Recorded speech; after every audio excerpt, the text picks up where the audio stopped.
Welcome back to another Share Your Story. Today we have Jim Sneed, another one of our elders. So Jim, thank you so much for coming in and taking time out of your busy day. I know you got things going on that we were talking about before we started recording. So appreciate you taking this time to come and share your story with us. So let's just jump right into it and tell us a little bit about what it was like for you growing up and what your experience was as a kid. Well, thanks, Caleb, for the opportunity to share my story, which is, I hope you don't go to sleep during it. But a lot of people may not realize I was born and raised in Indiana and lived there till I was 16 years old. My childhood was, back in those days, was good. We left the house at 8 o'clock and we didn't come back till supper at night. Bicycles, we were exploring. And but mostly was playing ball, and that was baseball, football, and basketball, depending on the season. That just consumed all of our time as neighborhood kids. You might say it depends on which standard you look at. I grew up poor. We mom and dad both worked, but there was nothing extra. And I've never been hungry, never been naked. We had what we needed, but there was just nothing extra. If you wanted something extra, you got the shovel and shoveled snow. I've mowed yards. I've picked up night crawlers at night. We used to get 2 for a nickel. I've detasseled corn. Anything to earn a few dollars just for extra spending money, and that's just what kids did back then. Mm-hmm. We were never in the house. There was nothing to do in the house. You got 3 channels on TVs, so you didn't watch TV much. And probably not for kids necessarily all the time anyways. No.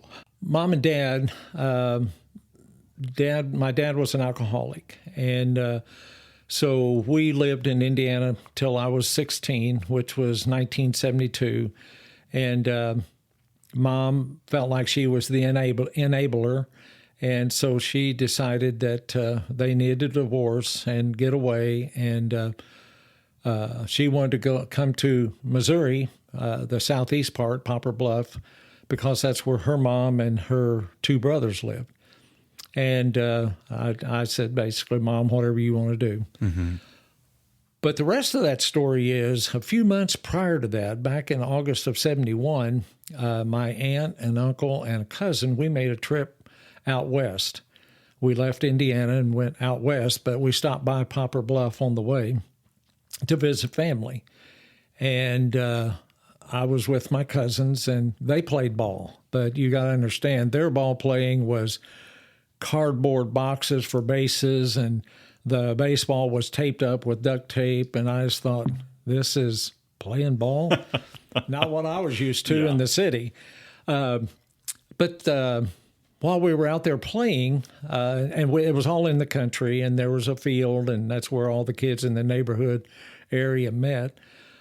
But then after about 30 minutes, this girl was coming across the field, and I kind of got distracted from playing ball and was looking at this girl, and it was nothing like anything I'd ever seen in Indiana.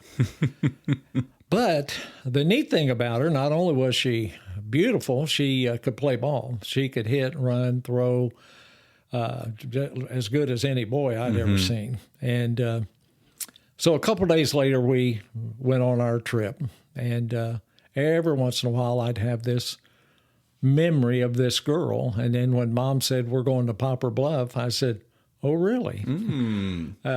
Extra motivation. Exactly. It was kind of like, sorry, Dad. So we did. We moved to Missouri and basically started all over again. Mom, me and my brother, and my mom. And so really that is about where it's at on the childhood. But the connection there, when we first came to Poplar Bluff, my mom stayed with her mom, and I stayed with my aunt and uncle, which is a key player in my life story. The good thing was they only lived a couple hundred feet from Rhonda, but they also went to church. And my growing up, church was not important. And but it was, for some reason, it was to me. And I went with friends and I went with relatives, and all of them they were different. I won't name names, but they were different, but yet in some ways they were the same, in that the preacher would share a couple verses and then he would close the book and he started talking. And I didn't have any idea, being a 11, 12, 13-year-old, what he was talking about. But then when I came to Missouri and attended the Church of Christ with my aunt and uncle, Pat Hogan was the preacher. He's gone now. I miss him. But he was a young man just out of Freed-Hardeman.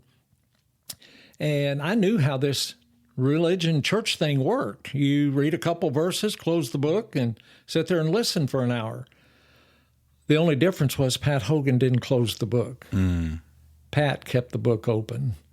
And week after week was just Bible, book, chapter, verse. And so this went on for a couple months.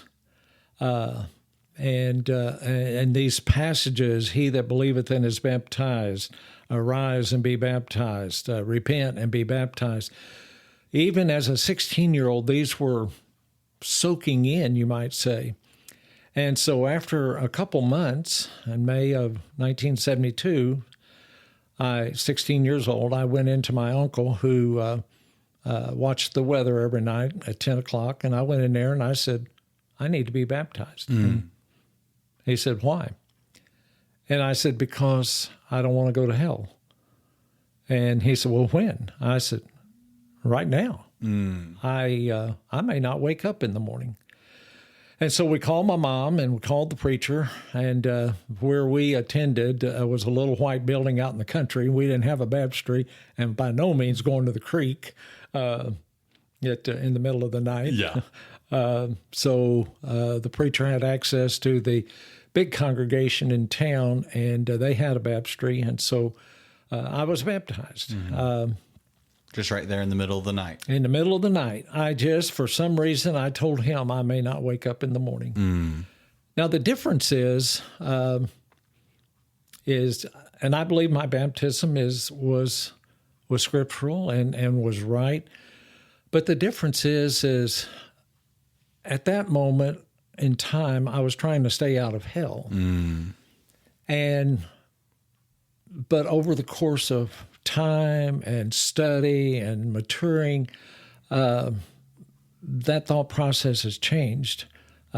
Today, I don't think about hell. I know it exists. I know what the Scripture says about it, but a relationship with Jesus and the Father started growing and developing, and so today it's to me it's about being focused on going to heaven and serving Him, not just trying to stay out of hell. And I think that's pretty common for, I would say, a lot of people, is that the baptism and the salvation was like, well, I don't want to be punished forever, right? Exactly. And scared of what God can do to us if I'm not saved. So Yes. I'm going to get baptized, so I'm not going there. Exactly. And to say at 16 years old that I love Jesus and I love God, I didn't really, whether that was not being taught or I was missing it, that was not a part of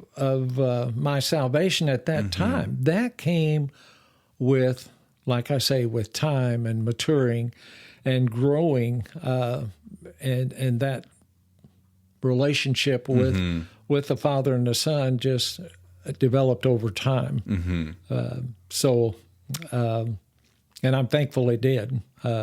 Like I say, I know there's another force out there pulling and tempting, but I try to stay focused on the above. So that come to Jesus one moment was more at the time like, well, I want to stay away from a brimstone and fire. Yes. But that growth that happens and the maturity of, years of studying and more understanding, what does a heavenly Father's love look like? Yeah. And being, oh, I want that relationship. Yes, I understand there's a hell and consequences for not chasing after and following Jesus. But now the priority is, man, I just want to spend more time with my Father. And so that's what I'm seeking, is that relationship, to stay with him forever. Not because I am still like, the fear of God is the beginning of wisdom, which I think is a very relatable, like there was fear there, but that was just your beginning. Right. And that led to more understanding of grace and mercy and that love that we just kind of crave, I think sometimes. Well, and as time went on, our son, his first open heart surgery, he was 4 years old. And I can tell you, going into that, there was a lot of prayers and a lot of concern. Rhonda and I were still very young, early 20s. And it's like I've said a lot of times, you look back and see God's involvement, and there is no doubt God's involvement helping us through that difficult time. A few years later, Junior had to have another open heart surgery. And again, God was there. And there's no doubt in my mind, that girl that I met on the ball field, in June, we were married 50 years. And there's no doubt God has been with us. I don't, the challenges and things that you face in marriages, I don't know, would we have seen 50 years without God. I think he was there. For some reason, I don't know if he's punishing Rhonda, I don't know, but for some reason, he wants us together. And so I can see God, however this beginning started, I can see God working through mine and our lives throughout our 50-plus years together. So being able to kind of hindsight of, man, I saw the Spirit kind of moving me where I needed to be. And like at 16 years old, leaving with mom to go to a totally different state with your brother, that's a scary move. Yes. Granted, there was a cute girl that you were looking forward to getting to. But to have that move at 16 and then living with your aunt and uncle, to like, that's a rough thing to have to go through. But then now being able to look back and being like, I see God using those times. Yeah. Oh, definitely. Yes. I mean, even in my occupation, I worked with, after Rhonda and I got married, I worked with her dad as a carpenter for about 5 years. Prior to that, I did join the National Guard. I grew up during watching 30 minutes of the Vietnam War every evening on TV, like everybody did, and I felt like that was my war. And my age, I was going to be drafted. Couldn't afford college, so here I come. But again, I think God was involved, because by the time I turned 18, register for the draft, they're not drafting anymore. And I thought, what? I'm ready. So I ended up joining the National Guard, and 1 weekend a month like everybody else. And I just wanted to wear the uniform. But I didn't want to be gone, because I had somebody back here that I didn't want to leave. But I could get by for 1 weekend a month. So anyway, after about 5 years, they came in one day. The economy was slow, building houses and things like that. And so work was hit and miss. Loved it, enjoyed it. But they walked in one day at the armory and basically said, your job's full-time. Do you want it? Circle yes or no.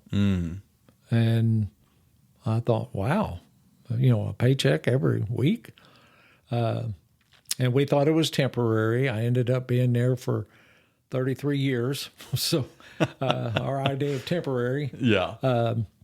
And it was very rewarding. The insurance part, I said Junior had to have surgery at 4 years old. By being full-time with the military, we had very good health insurance coverage, which we would not have had before. So it was a blessing. It was almost like God was saying, if you don't mess up, I'll take care of you. And so again, looking back, you could just see his hand blessing us along the way. And because Junior's, the only bill we saw on that first surgery was the hospital part, and it was over $100,000. And Rhonda and I couldn't put $100 together back then, let alone $100,000. So by him placing me or allowing me or opening that door for employment, it covered all that. So wow. Yeah. And especially with those challenges of hospital visits and surgeries, to be able to not have to worry about that. Right. And then, as you said, with the economy being down what it was, to be able to have, full-time paycheck and really good benefits for it. So how did that military experience kind of shape your relationship with God, even? Because that's kind of a different experience that a lot of people don't have. Caleb, I'm glad you asked that, because you can look back and you can call whoever you want, but some people react differently when they put the uniform on. It's like, okay, I'll put God over here for a period of time, and then I'll come back. I never looked at it like that, and it's not that I'm some kind of superhuman. I felt like I was a Christian first, and then a soldier, and I know I've had people, after you get a few stripes on you in the military, it gives you a little authority, and I had people working for me. And I know there was one occasion where I was in the office and my desk was way back in the back, and somebody came in and they were using inappropriate words.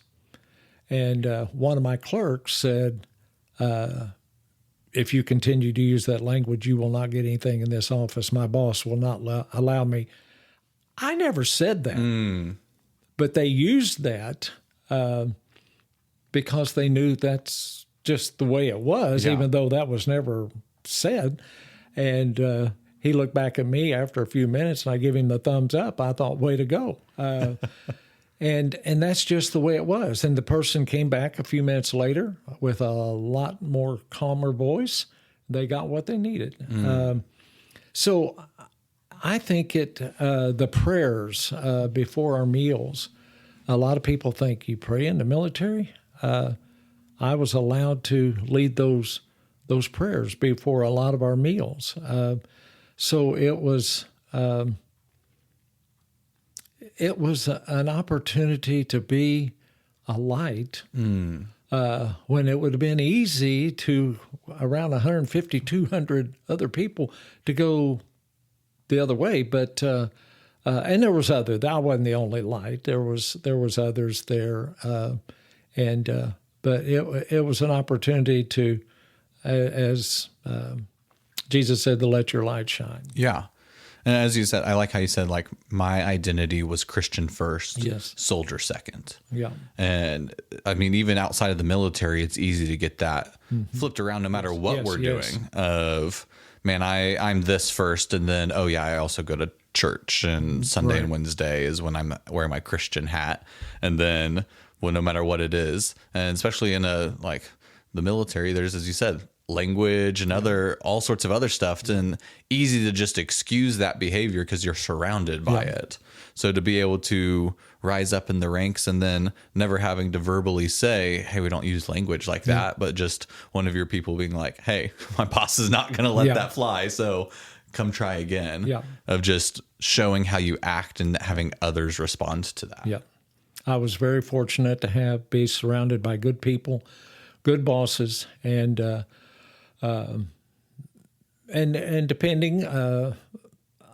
depending on the circumstances, I was allowed, depending on what was going on Sunday mornings, to slip away, and if something was going on where I needed to be at church on Sunday morning, I was allowed to do that. I didn't abuse it. But when I needed to be there, I was allowed to.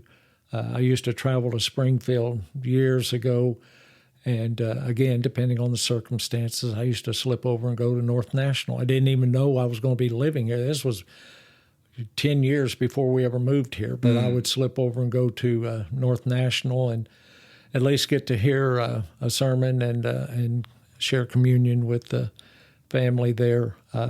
It's been the military was good in a lot of ways, and one of these days I'm going to put together a sermon how being a soldier in the Lord's Army is equal to being a soldier in the United States Army, because you'd be amazed at some similarities. I'm sure. Of just being a soldier and what that looks like in both armies. Mm-hmm. I mean, because that language is used throughout the Bible of, putting on the armor of God and going out, and we're at war with the enemy. Exactly. Sometimes I think we get the enemy wrong. The people are not the enemy. There is a spiritual battle that is happening that we have to focus on. Exactly. But yeah, that mentality of, hey, we're here to serve. Yeah. Like when you join the military, it's called service. Yes. And so I'm going to take that service and apply that to my Christian walk of, I am here to serve my commander and my king. Yes. As God and Jesus. And that service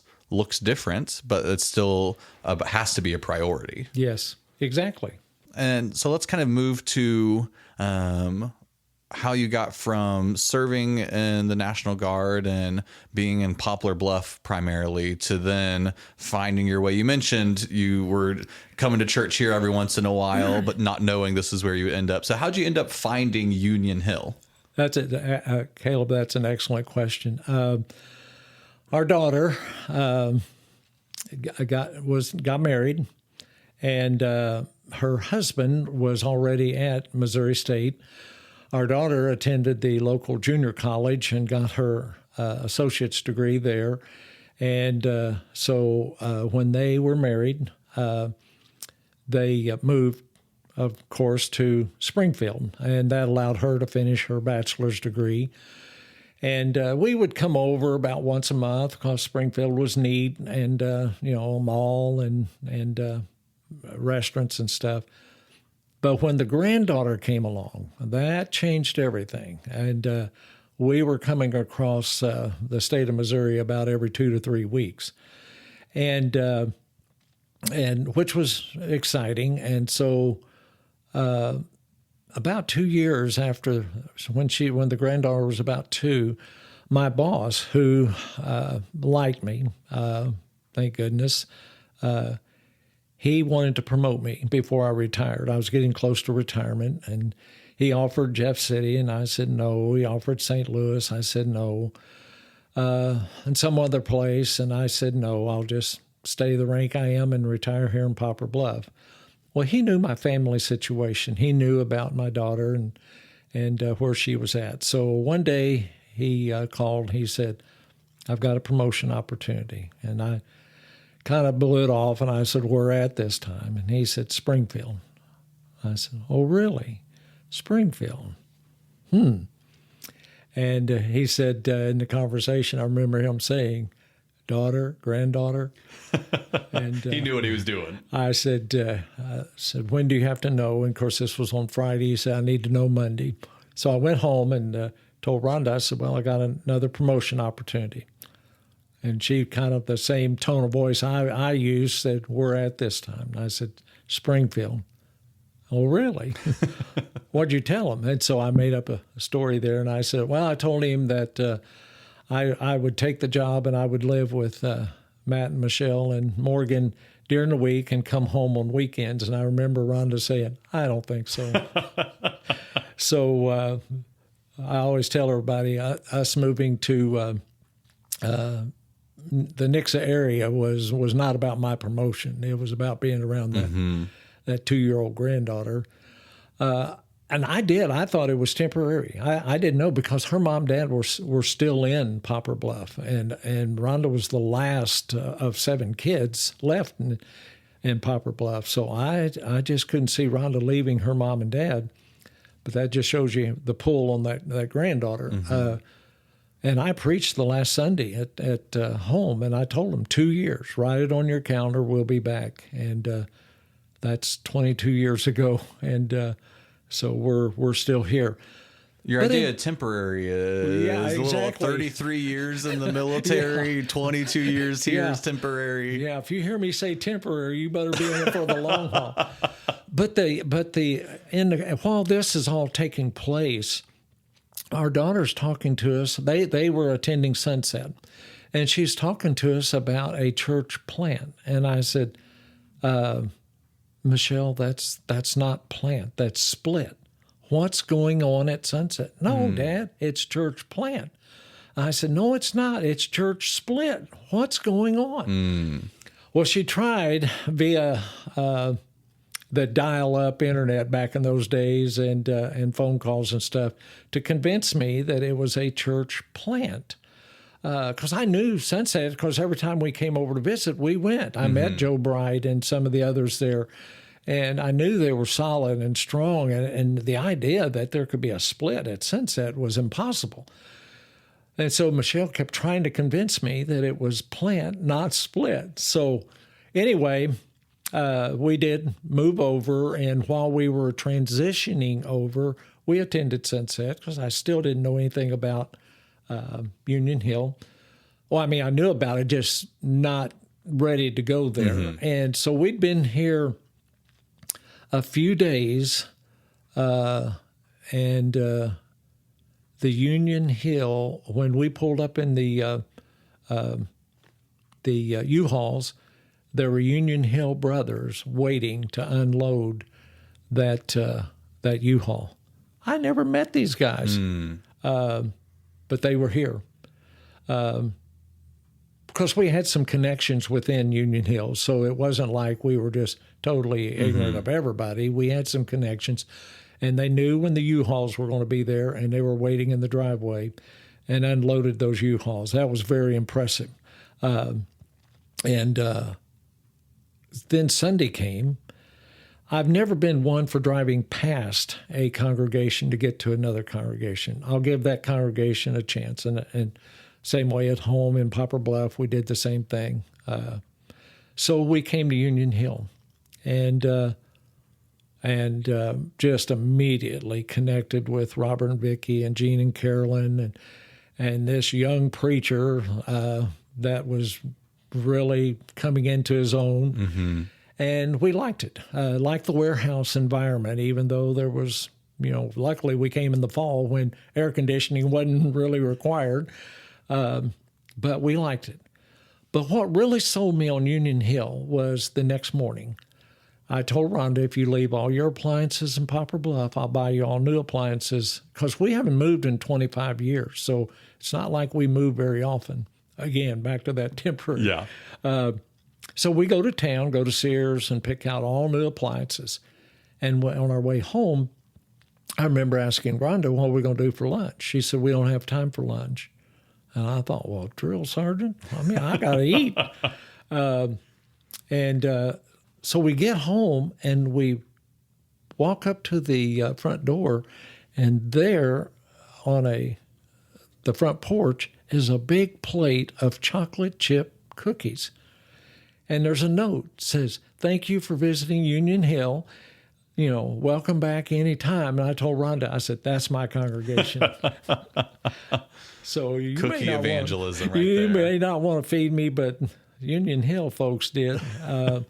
And we did. We immediately came to Union Hill and placed membership. And as they say, the rest that was 22 years ago. And still, they haven't run us off. Yeah. So as we come up on 25 years, guys were there almost right, not quite right at the beginning, but yes, from very, very close warehouse to seeing this building built and grow into the church we kind of have now today.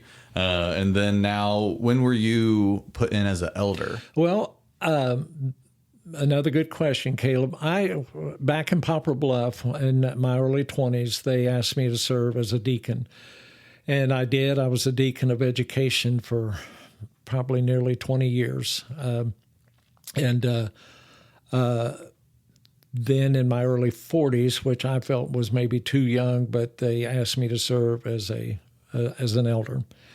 And through encouragement from several of the brothers there, I accepted that. And, there again, I think God was involved in that. I think God was preparing me for what was still yet down the road that I had no idea of. And then to come to Union Hill around people I don't even really know yet. You just get to meeting people, each Sunday. And back then we had a lot of interaction. We had supper clubs and things like that where a little smaller elements where you could get to know people. But anyway, they were needing shepherds and being brand new. And they were looking for people who had served as shepherds before. And it would have been very easy to come over here and just hide behind a chair but I guess God had a different plan, and so He evidently wasn't through with me yet. So they asked.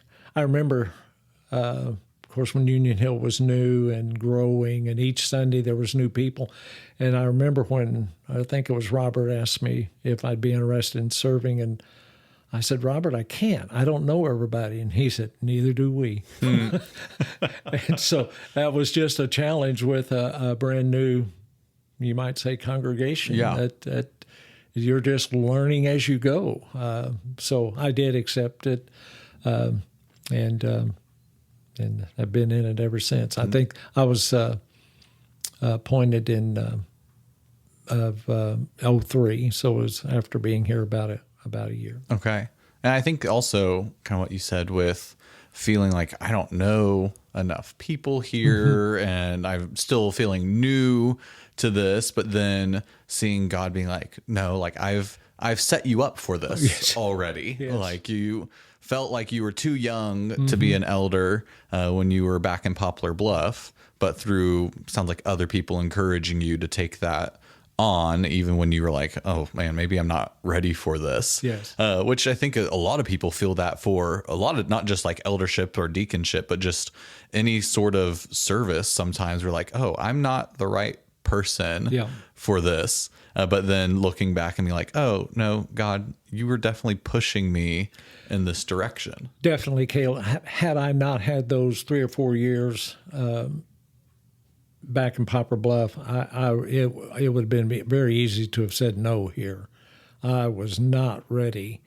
But those 3 or 4 years in Poplar Bluff, I felt like give me just a little bit of confidence to say yes here. Mm-hmm. And just we need people to be willing to take that step, even when it is like, oh man, Union Hill's a big church now, where we're pushing 400 most Sundays, if not 420, 25, that area.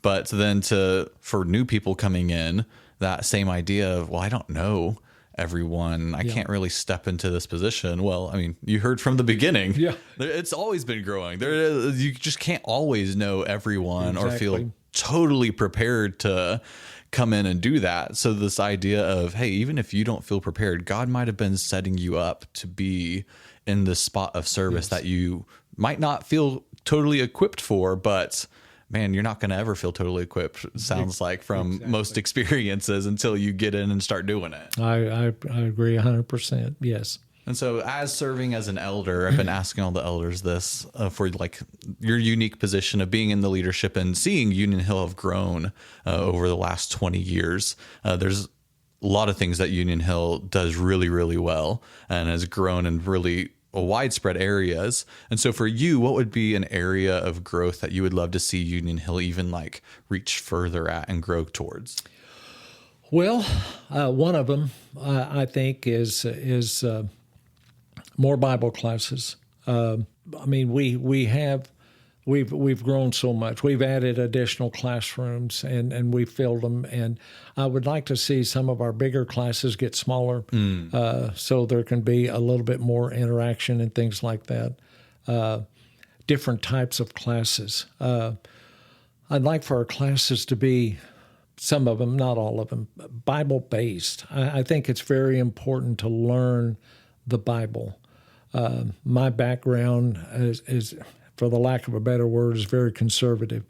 I mean, it was book, chapter, verse, memorizing. That was very important, and you learn. And I mean, it's okay to do some of the topical, but I think it's very important to have Bible based. I appreciate Steve's lessons where it's book, chapter, verse. As he's going through his messages on Sunday, and I learn from that. I appreciate his opinions, but also I want to hear what God has to say. And so I think that's an area that we've done good. I mean, our children's education, I'll give a shout out to Peggy Taylor and Courtney Maddox and Amy Fox. They came in with nothing and built an awesome education program from scratch, from nothing. It took money, it took time, it took effort, it took sacrifice, and they have made it an excellent program. And then Amy Fox moved on. Kim has stepped in and does an excellent job working with the program. And I'm just very proud. Every time I see kids come through the door, I just think you're so fortunate to be able to go into a classroom with excellent teachers and excellent material. Because if you'll remember back in the beginning when we started, I didn't have that. I didn't have the Noahs and the Ark and all those stories. I had to learn those as an adult, not as a child. When Rhonda and I, back when we were a lot younger, I was teaching the high school class. She taught 4 and 5-year-olds for years and years and years. Well, what she didn't know is when she'd bring her material home, I was reading her material because I didn't get those little children's stories. And so I would read her material just to see it from that children's, what they were getting, because as a child, I didn't get that. I mean, mine were right into the teenage, on into the young adult years. And you get the same story, it's just in a different viewpoint. And sometimes it's nice to take a step back and have just the innocence of what's the primary purpose for a lot of this. Being able to appreciate, man, we have a great children's curriculum that has grown and takes up the whole basement area with classrooms. And we have more kids coming up just from families growing here and more people moving in. But then, as you said, for kind of adult classes to be able to try to offer more of those classes for adults that offer a variety of things. And as you said, like, we're growing. So like our age class is kind of filling up the fellowship hall sometimes. And so being able to find ways to split that up, because it is going back to like relationships and small groups. Right. You can get lost in a crowd when there's 40 people in a class on a Sunday morning, and not wanting to, as you said, hide behind the chairs. If we want to be involved and get people plugged in, smaller classrooms is definitely a way to have that happen. Yes. And then being able to go back to like the Bible base, as you said, like Steve does a great job with the book, chapter, verse, and bringing what topics does the Bible have. So we get those topical lessons from the book, chapter, verse, but then being able to have those, hey, we're going to do a study of 1st and 2nd Corinthians for this quarter. And then I think even offering, it doesn't matter what age, it's not just for the young families or young adults. It's if you want to learn this book, come to this class at this time. So being able to add more classes like that to offer a variety for adults, because we do have so many good classes for kids. And then as an adult, sometimes it's like, well, okay, you're adults, figure it out for yourself. We're taking care of the kids. So having more intentionality about how we grow our adults. Because as you said, you didn't get that as a kid. Right. And you appreciate that Bible classroom time now as an adult. Yes, very true. And not just to focus on where we want to see grow, but also just Union Hill has a lot of really good things happening. So as being a member and an elder here for a long time, what are some of the favorite things about our church that you love? Well, number one's the people. I do, and I'm not saying that just I do love the people. Everybody walks through that door. Everybody walks through that door has their story. Some people have more challenges than others. It may be financial, it may be marriage, it may be children, whatever. And I just think I'm glad they, having a choice on Sunday morning, chose to be here, because I think this is a good place to be. And I'm glad they chose to be here. And whatever void they're trying to fill, I hope that that we can fill that void. Union Hill has been there for us. Our son has had some health issues, and Union Hill is a place, if you don't want help, you better keep your mouth shut. Because if you say, I need or I'm hurting, they're going to respond. And I appreciate that about the family here. I appreciate the staff. We have an excellent staff that I believe genuinely cares about the people. And we have a very diverse staff in that they have their roles and functions. I just am so appreciative of the folks that are willing to serve every day. And another thing is, and I hope he doesn't listen to this, but is Steve. Steve started out, in the beginning, the story's told, he had never preached 2 Sundays in a row, and I'd still like to go back and listen to those early sermons, but I think he said he's burned them or hid them. So I think I have a CD of one now that there I you can. go. I'd like to hear that. 'Cause I listened to him, but I'd like to hear him again. But he has grown and matured so much for many, many years, and even still, monetarily he could be making a lot more money somewhere else with his talent, education, and work ethics. I feel very fortunate he's here. Where I came from, my beginning preachers were 2 to 3 years, and they moved on. Number one, probably for more money, because we were a congregation of about 100, so we didn't pay a lot. And so when I first met Joe Bright, and he'd been there like 10 or 12 years, I thought, something's wrong. That's not normal. And then I sit down with Steve a few years later, and I said, Steve, what's your long-term goal? And he said, retire from Union Hill. I thought, wow. Because that concept was new to me. But I'm hoping he holds to that goal, because I enjoy his lessons, and he is a big part of. He would never ever accept this, but he's a big part of the Union Hill growth, and so his community involvement and other things. So it's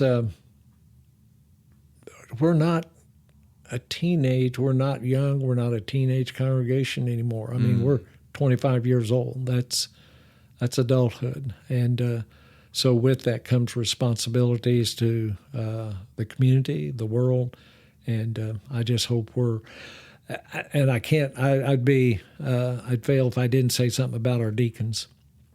I've never worked with deacons like these men, and not only the deacons, but we have other men and women who serve without titles that do an awesome job.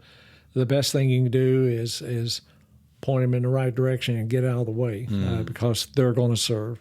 And I think that's all attributed to Union Hill's growth, not only in number, but in the community. And we're just considered I feel like a solid Bible-based congregation, and I like that. And I think part of what makes a church so special, especially here at Union Hill, is people, right? I mean, if you don't have the right people here, then it's not going to be working the way it does. And so, as you said, with generosity here, of the amount of people that do things that are not ever broadcasted, and the way they serve not only just other members here financially with time and effort, but just the community at large, without ever getting the thank yous or the spot in the bulletin to show what they did.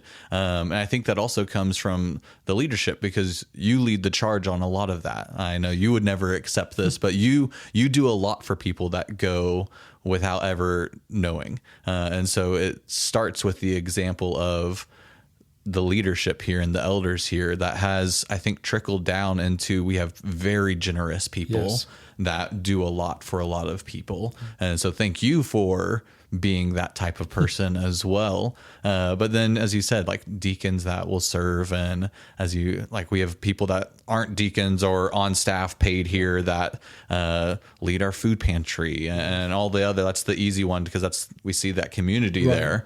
But I think it means something if we have a high school vigil, and hopefully don't have to have one, but that they come here for that, because there's a unity here that we can have no matter what your background is, that you can come and worship at a place that, I mean, it's in our title of, we want to be a place that everyone can come and be a part of.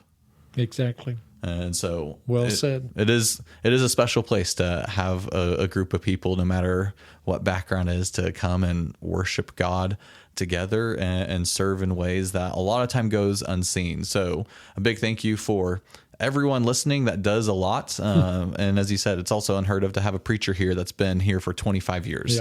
That's a pretty special thing to have as well. So thank you so much, Jim, for taking time to come share your story today. And just, again, thank you for the leadership and the way that you serve and lead. A lot of times you guys don't get the thanks that you deserve for the energy and time that you spend as shepherding this flock here. So thank you for everything that you do for us. Thank you, Caleb. Well, until next time, everyone, God bless and have a wonderful day.